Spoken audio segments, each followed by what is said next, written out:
بسم الله الرحمن الرحيم الرحمن علم القرآن خلق الإنسان علمه البيان صدق الله العظيم الحمد لله রহমানী আদর্শ বালিকা মাদ্রাসার উদ্যোগে আয়োজিত আজকের এই মাহফিলের সম্মানিত সভাপতি হযরত উলামায়ে কেরাম এবং সামনে বসা দিন প্রিয় ইসলাম প্রিয় দিনী ভাইরা সকলকেই আন্তরিক শুভেচ্ছা, সকল প্রশংসা মহান আল্লাহ রাব্বুল আলামিনের জন্য, যিনি আমাদেরকে এখানে আসার বসার তৌফিক দান করেছেন। শুকরিয়া আদায় করে বলি আলহামদুলিল্লাহ। আমি আপনাদের সামনে সূরাতুর রহমানের কয়েকটি আয়াত তেলাওয়াত করেছি। প্রিয় মুসলিম ভাইরা, এই আয়াতের মধ্যে যদি আমরা একটু লক্ষ্য করি তাহলে আমরা পাবো আর রহমান, যে রহমানকে তার পরিচয় দিচ্ছে আল্লামাল কোরআন, যিনি কোরআন শিক্ষা দিয়েছেন। এরপর বলছেন খালাকাল ইনসান, যিনি মানুষ সৃষ্টি করেছেন। আমি আপনাদেরকে জিজ্ঞাসা করি, মানুষ আগে শিক্ষা করে নাকি আগে জন্মগ্রহণ করে? আগে জন্মগ্রহণ করে। কিন্তু আল্লাহ তাআলা এখানে বলছেন যে কোরআন শিক্ষা দিয়েছেন, এরপরে মানুষ সৃষ্টি করেছেন। এর অর্থ কি? এর অর্থ হলো একজন মানুষ যতক্ষণ পর্যন্ত কোরআনের শিক্ষায় না আসবে ততক্ষণ পর্যন্ত সে প্রকৃত মানুষ হতে পারবে না।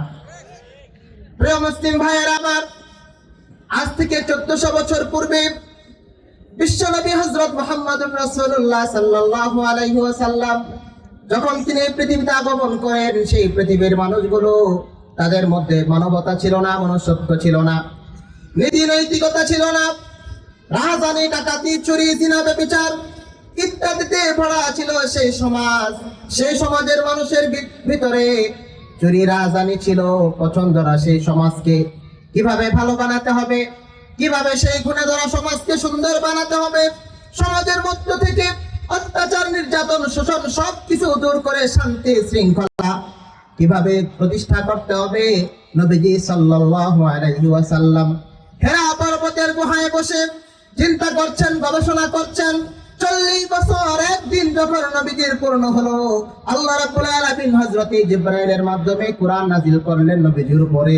নবীজি সাল্লাল্লাহু আলাইহি ওয়াসাল্লাম সেই কোরআন নিয়ে তিনি মানুষের কাছে এলেন, মানুষের সামনে কোরআন তুলে ধরলেন। লোকেরা ধীরে ধীরে কোরআনের কাছে আসতে লাগলো, কোরআনের পরশে আসতে লাগলো। কোরআনের পরশে আসার পরে নবীজি সাল্লাল্লাহু আলাইহি ওয়াসাল্লাম কোরআনের মাধ্যমে তাদেরকে যেইভাবে শিক্ষা দিয়েছে তারা সেইভাবে শিক্ষা গ্রহণ করেছে। গ্রহণ করার ফলে পৃথিবীর সব থেকে খারাপ মানুষগুলো পৃথিবীর সেরা মানুষে পরিণত হয়েছে। কথা বলেন ঠিক কিনা? প্রিয় মুসলিম ভাইরা আমার, আজকে আমাদের এই বাংলাদেশটাকে আমরা সুন্দর দেখতে চাই, দুর্নীতি মুক্ত দেখতে চাই, রাজধানী, ডাকাতি, হত্যা, সন্ত্রাস মুক্ত আমরা বাংলাদেশ দেখতে চাই কিনা? নীতি নৈতিকতা সম্পূর্ণ এক বাংলাদেশ আমরা দেখতে চাই। নবীজি সাল্লাল্লাহু আলাইহি ওয়াসাল্লাম আমাদের সামনে কোরআন এনেছেন।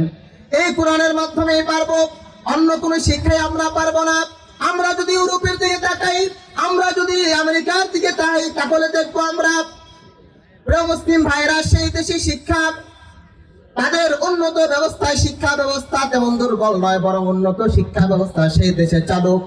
তারপরও সেই দেশের নীতি নৈতিকতার অবস্থা কি? ন্যাশনাল ক্রাইম ভিক্টিমাইজেশন এক সার্ভে অনুযায়ী প্রতি 73 সেকেন্ডে আমেরিকান একজন নারী যৌন হয়রানির শিকার হয়। বলে নাউজুবিল্লাহ। প্রতি 9 মিনিটে একজন শিশু যৌন হয়রানির শিকার হয়। 2013 সনে দ্য ওয়াশিংটন রিপোর্ট অনুযায়ী প্রত্যেক 48 জন নারীর প্রথম সন্তান হয় জারজ। বলে নাউজুবিল্লাহ।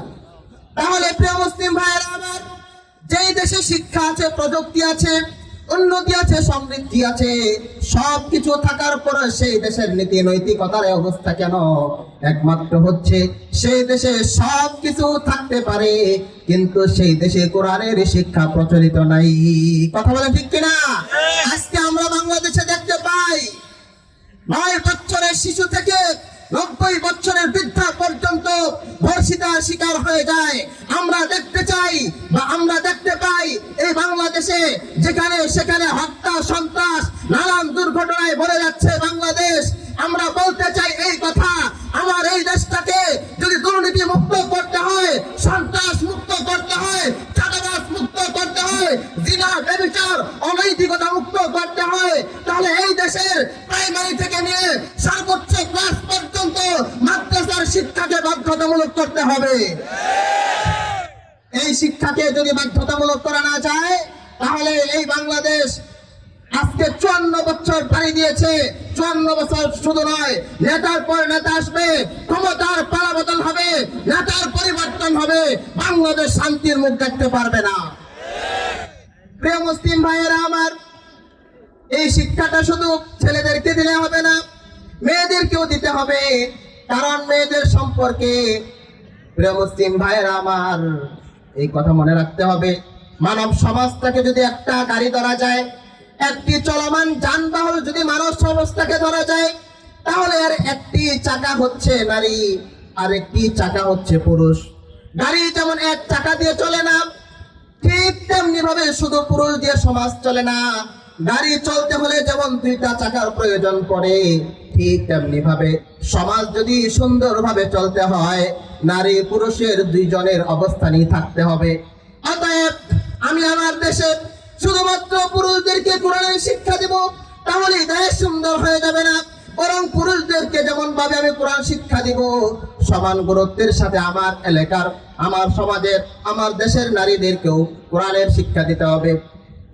কারণ হচ্ছে, এই পৃথিবীতে আমরা যদি মনীষীদেরকে দেখি, ইমাম আবু হানিফাকে দেখি, ইমাম শাফিকে দেখি, ইমাম আহমদ বিন হাম্বলকে দেখি, ইমাম বুখারীকে দেখি, একেবারে সমস্ত মনীষীর জীবনে যদি আমরা দেখি, তাহলে আমরা গবেষণা করে পাবো প্রত্যেকটা মনীষীর পিছনে একজন স্নেহময়ী মায়ের আদর্শ রয়েছে।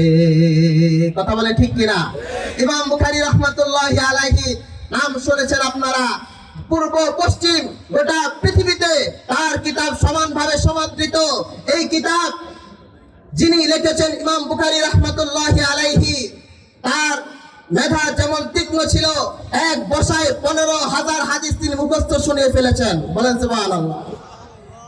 এত স্মৃতিশক্তির অধিকারী ছিলেন। কিন্তু আমরা ইমাম বুখারীর নাম শুনি, তার সেই বিদুষী মায়ের কথা আমরাও জানতে চাই। তার মা ইতিহাসের মধ্যে এসেছে, ইমাম বুখারী রাহমাতুল্লাহি আলাইহি যখন ছোট ছিলেন, তিনি দৃষ্টিশক্তি হারিয়ে ফেলেন, তিনি অন্ধ হয়ে যান। তার মা কাঁদতে থাকে, অস্থির হয়ে কাঁদতে থাকে।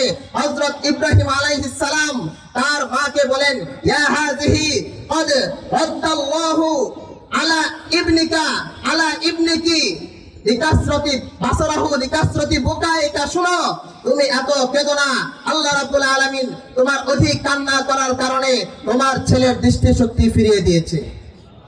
তাহলে আমরা দেখতে পাই ইমাম বুখারীর পিছনে একজন মায়ের কান্না রয়েছে।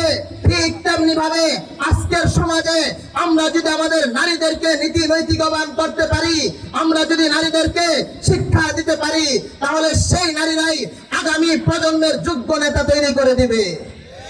কারণ একজন বলেছিলেন, if you give me a educated mother, I will give you a educated nation. তুমি আমাকে একটি শিক্ষিত, একটি আদর্শ মা দাও, আমি তোমাকে সুন্দর একটি সমাজ দিব।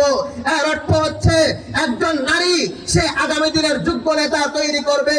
প্রিয় মুসলিম ভাইয়েরা আমার, আমরা যদি ইতিহাসে নারীদের দিকে তাকাই, তাহলে তাদের সফলতার গল্প অনেক লম্বা। আজকে কোটি কোটি ইসলামের যে সদস্য, সেই সদস্যের প্রথম সদস্যের নাম কি? হযরত খাদিজাতুল কুবরা রাদিয়াল্লাহু তাআলা আনহা। তিনি হচ্ছেন ইসলামী কাফেলার প্রথম, হযরত খাদিজাতুল কুবরা রাদিয়াল্লাহু তাআলা আনহা। আমরা যদি লক্ষ্য করি, তাহলে দেখব শহীদি কাফেলা যে তৈরি হয়েছে, সেই শহীদে কাফেলার প্রথম ব্যক্তি হচ্ছেন একজন নারী, সুমাইয়া রাদিয়াল্লাহু তাআলা আনহা।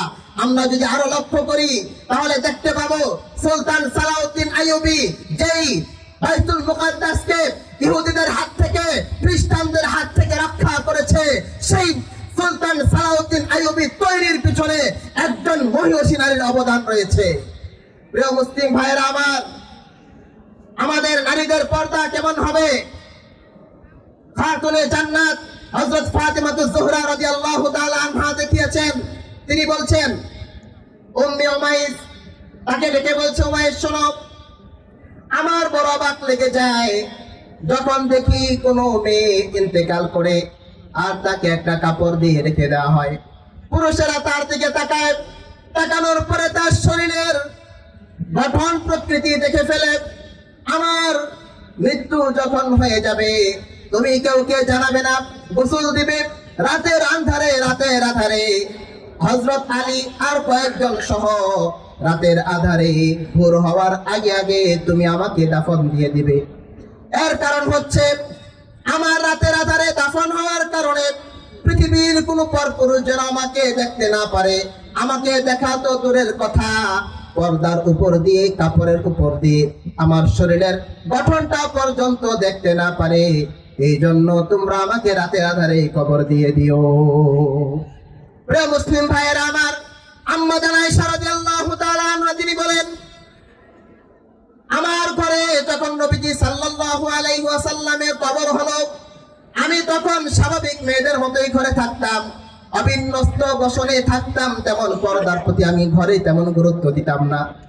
কিন্তু এবং যখন আমার বাবা আবু বকর রাদিয়াল্লাহু তাআলা আনহু তার কবর যখন আমার ঘরে হয়ে গেল, তখন আমি স্বাভাবিকভাবেই থাকতাম, আলাদা তেমন কোনো পর্দার প্রয়োজন মনে করতাম না। কিন্তু যেদিন হযরত উমর রাদিয়াল্লাহু তাআলা আনহুর কবরটা আমার ঘরে হলো, সেদিন থেকে আমি পূর্ণ পর্দার সহিত থাকতাম। আমার মনে লজ্জা আসতো, একজন পরপুরুষের কবর আমার ঘরের ভিতরে হয়েছে, এই লজ্জায় আমি পরিপূর্ণ পর্দার সাথে চলতাম। প্রিয় মুসলিম ভাইরা আমার, এই পরিপূর্ণ পর্দার সাথে যদি আমি আমার মুসলিম নারীদেরকে নিয়ে আসতে পারি, যদি আমার সমাজের নারীদেরকে নিয়ে আসতে পারি, যদি আমার এলাকার নারীদেরকে নিয়ে আসতে পারি, তাহলে যেই সুন্দর পৃথিবীর জন্য, যেই সমৃদ্ধি বাংলাদেশের জন্য, দুর্নীতি মুক্ত বাংলাদেশের জন্য যে আমরা গান গাই, চেষ্টা করি, আন্দোলন করি, আল্লাহ রাব্বুল আলামিন তাদের কুল থেকে এমন সন্তান তৈরি করে দিবে যে সন্তান দেশ এবং ইসলামের জন্য লড়াই করতে প্রস্তুত হবে। কথা বলে ঠিক কিনা? সুতরাং মুসলমানদের, পুরুষদের যেমন শিক্ষা, ইসলামী শিক্ষা যেমন গুরুত্ব দিতে হবে, নারীদেরকেও ইসলামী শিক্ষার জন্য সমানভাবে গুরুত্ব দিতে হবে। তাহলে আমাদের সমাজ সুন্দর হবে। আল্লাহ পাক আমাদেরকে কথাগুলো বোঝার, আমল করার তৌফিক দান করুন, বলি আমিন। ওয়া আখিরু দাওয়ানা আলহামদুলিল্লাহি রাব্বিল আলামিন। আসসালামু আলাইকুম ওয়া রাহমাতুল্লাহি ওয়া বারাকাতুহু। মাশাআল্লাহ, আলহামদুলিল্লাহ। হুজুর অত্যন্ত সুন্দর আলোচনা আমাদের সামনে করতেছিলেন। আমাদের সময়ের সংক্ষিপ্ততার কারণে হুজুরকে আর দীর্ঘ সময় দিতে পারলাম না, এর জন্য আমরা আন্তরিকভাবে দুঃখিত। সম্মানিত উপস্থিতি।